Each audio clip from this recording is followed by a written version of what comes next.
नमस्कार, मी रेखाच किचनमध्ये तुम्हाला सर्वांचं मनापासून स्वागत करते। आज आपण बघणार आहोत मस्त खरपूस असा हा बटाट्याचा पराठा। तुम्ही बघू शकता इथे छान असा भाजला गेलेला आहे, खरपूस आहे आणि खायला तेवढंच टेस्टी आहे। सकाळी केला, दुपारी टिफिन मध्ये जरी मुलं घेऊन गेले तरी सुद्धा अजिबात मऊ न पडणारा हा पराठा कशा पद्धतीने बनवायचा आहे यासाठी आपल्याला साहित्य काय लागणार आहे चला तर मग बघून घेऊया। यासाठी आपल्याला लागणार आहेत उकडलेले बटाटे।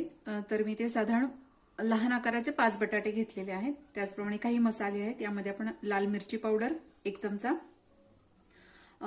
धणेपूड अर्धा चमचा, त्याचप्रमाणे चवीनुसार आपण 2 प्रकारचे मीठ घेतले आहेत। तुम्ही एकच मीठ वापरू शकता, पण मी इथे काळं मीठ आणि साधं मीठ घेतलेलं आहे। त्याचप्रमाणे अगदी पाव चमचा हळद, पाव चमचा आमचूर पावडर किंवा चाट मसाला काही घेऊ शकता। त्याचप्रमाणे पाव चमचा गरम मसाला, अर्धा चमचा जिरेपूड, बारीक कट केलेली कोथिंबीर, 2 वाट्या